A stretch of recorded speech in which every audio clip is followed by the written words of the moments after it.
ದತ್ತು ಸಿಟ್ಟಲ್ಲಿದ್ದಾನೆ. ಅಮ್ಮನ ಮುಂದೆ ಅಣ್ಣನ ಸಾಲದ ಬಗ್ಗೆ ಎಲ್ಲ ಬಾಯ್ಬಿಟ್ಬಿಟ್ರೆ ಕಷ್ಟ. ಅಮ್ಮ, ನಾನು ಹೋಗ್ತೀನಿ, ನೀನಿರು.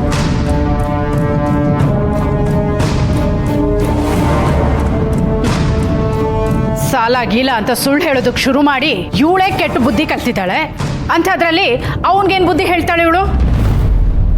ಅತ್ತೆ, ಕೋಪ ಮಾಡ್ಕೊಳ್ಬೇಡಿ. ಕೋಪ ಮಾಡ್ಕೊಳ್ದೆ ಇನ್ನೇನು ಮಾಡಲಿ ಪುಷ್ಪ? ಅಕ್ಕ ಸರಿ ಇದ್ದಿದ್ರೆ ತಮ್ಮನೂ ಸರಿ ಇರ್ತಿದ್ದ. ಅವಳಿಂದ ಅವನು ಹಾಳಾಗ್ತಿದ್ದಾನೆ. ಇಲ್ಲ ಇಲ್ಲ, ಇದು ಹೀಗೆ ಬಿಟ್ರೆ ಸರಿ ಹೋಗಲ್ಲ. ಆಗಾಗ ಚುರುಕು ಮುಟ್ಟಿಸ್ತಾ ಇರಬೇಕು. ಬರ್ತೀನಿರು. ಅಮ್ಮ, ನೀನ್ಯಾಕೆ ಹೋಗ್ತಿದ್ಯಾ? ನಾನಿದ್ದೀನಲ್ಲ ದೊಡ್ಡಣ್ಣ. ನಾನು ಹೇಳಿದ್ರೆ ಅವರಿಬ್ರು ಕೇಳ್ತಾರೆ. ನೀನು ಆರಾಮಾಗಿ ಕೂತ್ಕೋ. ಅಲ್ಲ ಕಣೋ, ನೀನು ಕೂತ್ಕೊಳ್ಳಮ್ಮ.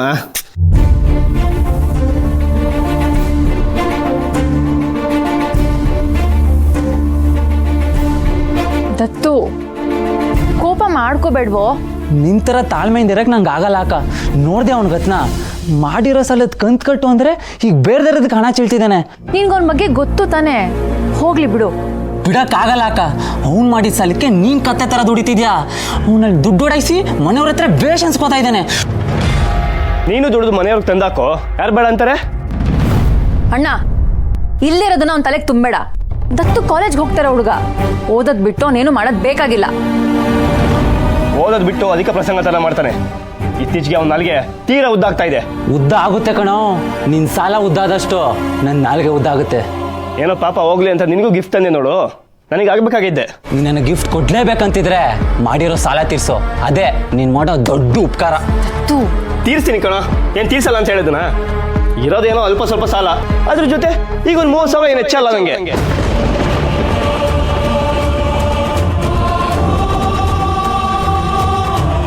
ಯಾವ 30,000?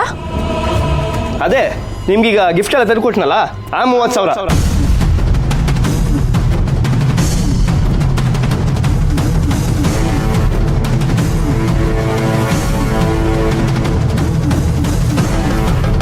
ಇದನ್ನೆಲ್ಲ ನೀನು ಸಾಲ ಮಾಡ್ತಂದ್ಯಾ? ಹೌದು ಮತ್ತೆ.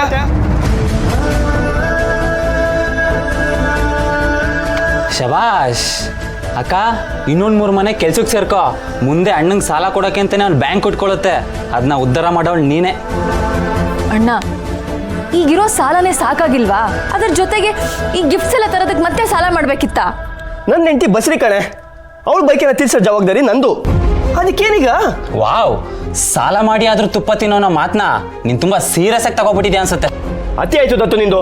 ಅವ್ನು ಮಾತಾಡ್ತಾ ಇರೋದ್ರಲ್ಲಿ ತಪ್ಪೇನಿದೆ ಅಣ್ಣ? ಅದಕ್ಕೆ ಬಸ್ರಿ ಆಗಿದ್ರು ಈ ತರ ದುಬಾರಿ ಸೀರೆ ಬೇಕು ಅಂತ ಯಾವತ್ತಾದ್ರೂ ಕೇಳಿದಾರ ನಿನ್ನ?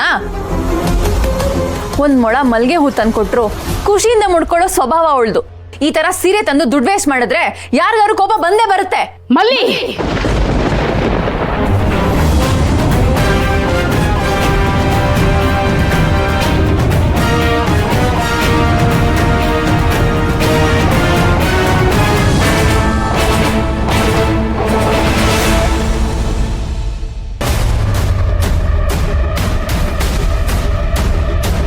ಇವನ್ ಹೆಂಡತಿಗೆ ಇವನ್ ಸೀರೆ ತಂದ್ಕೊಟ್ರೆ ನಿನಗೇನೆ ಕಷ್ಟ? ಅಮ್ಮ, ಮಾತಾಡ್ಬೇಡ.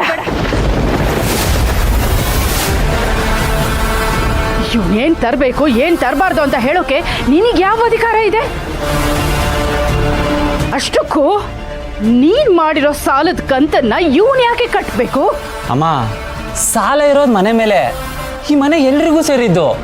ಹಾಗಿದ್ಮೇಲೆ ಎಲ್ಲರೂ ಸೇರಿ ಸಾಲ ತೀರ್ಸ್ಬೇಕಲ್ವಾ? ನೀನ್ ಬಾಯಿ ಮುಚ್ಕೊಂಡು ನಿಂತ್ಕೊಂಡ್ಬಿಡು. ಜಾಸ್ತಿ ಆಯ್ತು ಕಣೋ ನಿಂದು. ಮನೆ ಎಲ್ರಿಗೂ ಸೇರಿದ್ದು ಅಲ್ವಾ? ಆಯ್ತು, ನಿನ್ ಮಾತಿನ ಪ್ರಕಾರನೇ ಬರ್ತೀನಿ. ಮನೆ ಎಲ್ರಿಗೂ ಸೇರಿದೆ ಅಂದಮೇಲೆ ಇವಳು ಸಾಲ ಮಾಡೋವಾಗ ಮನೇಲಿ ಎಲ್ರಿಗೂ ವಿಷಯ ತಿಳಿಸ್ಬಿಟ್ಟೆ ಮಾಡಿದ್ಲೇನೋ? ಅಮ್ಮ, ಈಗ ಯಾಕೆ ಮತ್ತೆ ಹಳೆ ವಿಷಯ? ಮತ್ತೇನೇನೋ ನಿನ್ನ ಹತ್ರ ಸಾಲದ ಕಂತು ಕಟ್ಟು ಅಂತಿದ್ದಾಳೆ ಇವಳು. ಅದಕ್ಕೆ ಹಳೆ ವಿಷಯನ ಕೆದಕ್ಬೇಕಾಯ್ತು. ಏನ್ ಅಂದ್ಕೊಂಡಿದ್ಯಾ ನಿಮ್ಮ ಅಣ್ಣನ್ನ ನೀನು?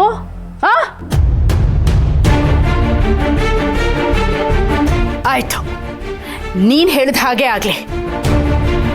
ನೀನ್ ಮಾಡಿರೋ ಸಾಲದ ಕಂತನ್ನ ನಿಮ್ಮ ಅಣ್ಣನೇ ತೀರಿಸ್ತಾನೆ.